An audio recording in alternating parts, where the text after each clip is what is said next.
بسم اللہ الرحمن الرحیم۔ معزز ناظرین السلام علیکم۔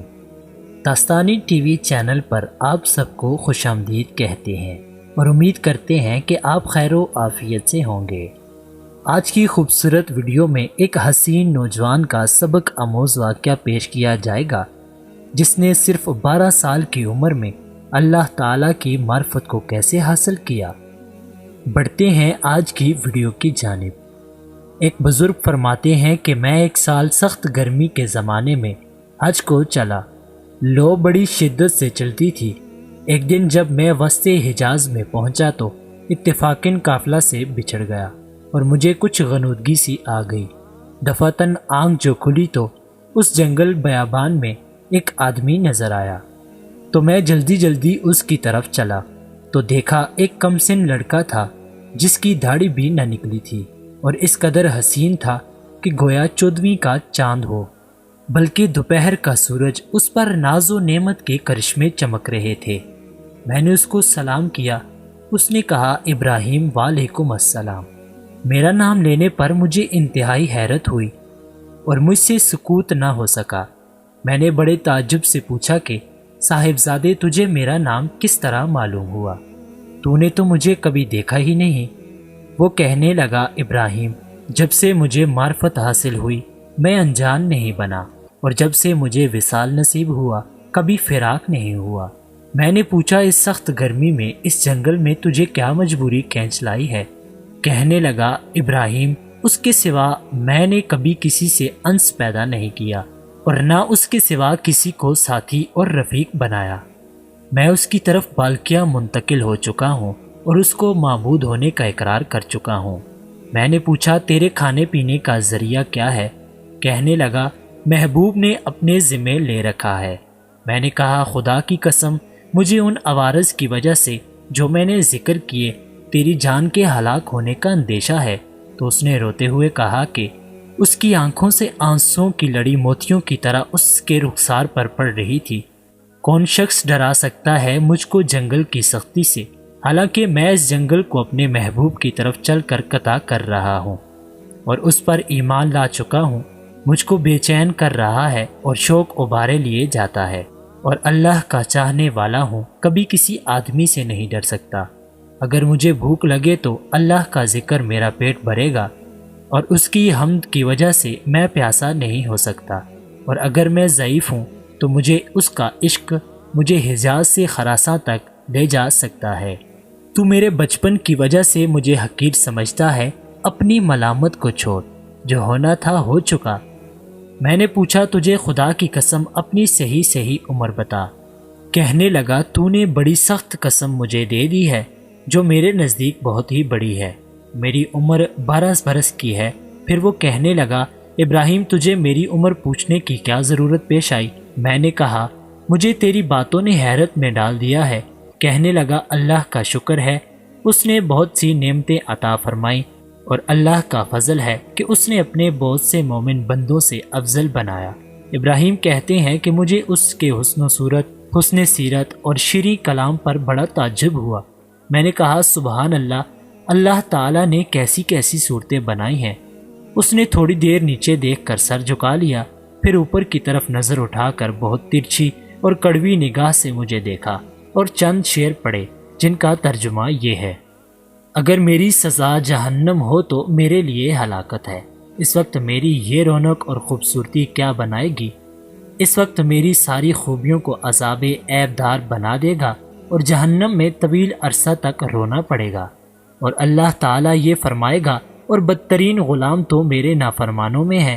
تو نے دنیا میں میرا مقابلہ کیا، میری حکم عدولی کی، تو میرے عہد و پیمان کو بھول گیا تھا یا میری قیامت کی ملاقات کو بھول گیا تھا؟ اے ابراہیم، تو اس دن دیکھے گا کہ فرمانبرداروں کے منہ 14ویں رات کے چاند کی طرح چمک رہے ہوں گے، اور حق تعالیٰ اپنے اوپر سے انوار کے پردے ہٹا دیں گے، جس کی وجہ سے یہ فرمانبردار اس پاک ذات کی زیارت سے ایسے مبہوت ہو جائیں گے کہ اس کے مقابلے میں ہر نعمت اور ہر راحت کو بھول جائیں گے، اور حق تعالیٰ ان فرمانبرداروں کو ہیبت اور خوشنودی کا لباس پہنائیں گے، اور ان کے چہروں کو رونق اور شادابی عطا ہوگی۔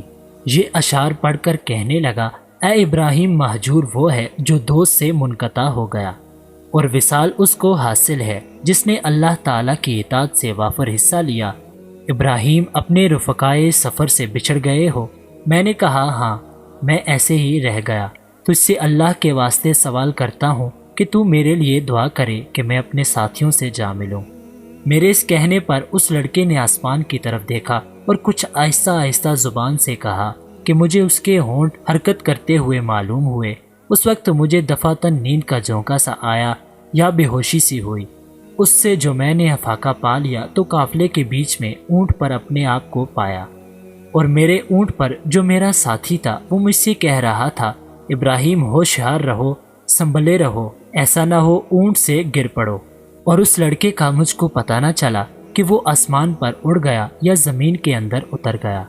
جب ہم سارا راستہ طے کر کے مکہ مکرمہ پہنچ گئے اور میں حرم شریف میں داخل ہوا تو کیا دیکھتا ہوں کہ وہ لڑکا کعبہ شریف کا پردہ پکڑے ہوئے رو رہا ہے اور چند شعر پڑھ رہا ہے جن کا ترجمہ یہ ہے: میں کعبہ کا پردہ پکڑ رہا ہوں اور بیت اللہ کی زیارت بھی کر رہا ہوں، لیکن دل میں جو کچھ ہے اس کو اور راز کی بات کو خوب جانتا ہے۔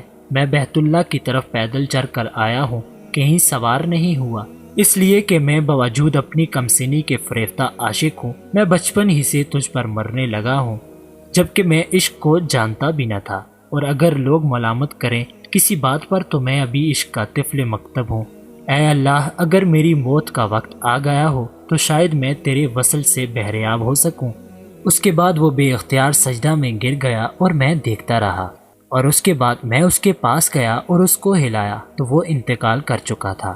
ابراہیم کہتے ہیں کہ مجھے اس کے انتقال پر بڑا سخت صدمہ ہوا۔ میں وہاں سے اٹھ کر اپنی قیام گاہ پر آیا اور اس کے کفن دینے کے لیے کپڑا لیا اور مدد کے لیے ایک دو آدمی ساتھ لیے اور وہاں پہنچا جہاں اس کو مردہ چھوڑ کر آیا تھا۔ اس کی نعش کا کہیں پتہ نہ چلا۔ وہاں دوسرے حاجیوں سے دریافت کیا مگر کسی کو بھی پتہ نہ تھا، تو میں سمجھا کہ اللہ تعالیٰ نے اس کو لوگوں کی آنکھوں سے پوشیدہ فرما رکھا تھا۔ میں وہاں سے اپنے قیام گاہ پر واپس آ گیا اور مجھے کچھ غنودگی سی آ گئی، تو میں نے اس کو خواب میں دیکھا کہ وہ ایک بہت بڑے مجمع میں ہے اور سب سے پیش ہے، اور اس پر اس قدر نور چمک رہا تھا اور ایسے عمدہ جوڑے ہیں کہ ان کی صفت بیان میں نہیں آ سکتی۔ میں نے اس سے پوچھا کہ تو وہی لڑکا ہے؟ کہنے لگا ہاں میں وہی ہوں۔ میں نے پوچھا کیا تیرا انتقال نہیں ہوا؟ اس نے کہا ہاں ہو گیا ہے۔ میں نے کہا میں نے تجھے تجہیز و تکفین کے لیے بہت تلاش کیا، کہیں پتہ نہ چلا۔ کہنے لگا ابراہیم سن، جس نے مجھے میرے شہر سے نکالا اور اپنی محبت میں فریفتہ کیا اور میرے عزیز و اقارب سے جدا کیا، اس نے مجھے کفن دیا اور کسی دوسرے کا محتاج نہیں بننے دیا۔ میں نے پوچھا حق تعالیٰ نے مرنے کے بعد تیرے ساتھ کیا معاملہ کیا؟ اس نے کہا اللہ تعالیٰ نے مجھے اپنے سامنے کھڑا کیا اور فرمایا کہ تو کیا چاہتا ہے؟ میں نے عرض کیا الہ تو الہی مقصود ہے اور تیری ہی مجھے آرزو ہے۔ فرمایا کہ بے شک تو میرا سچا بندہ ہے اور جو تو مانگے اس کے لیے کوئی رکاوٹ نہیں۔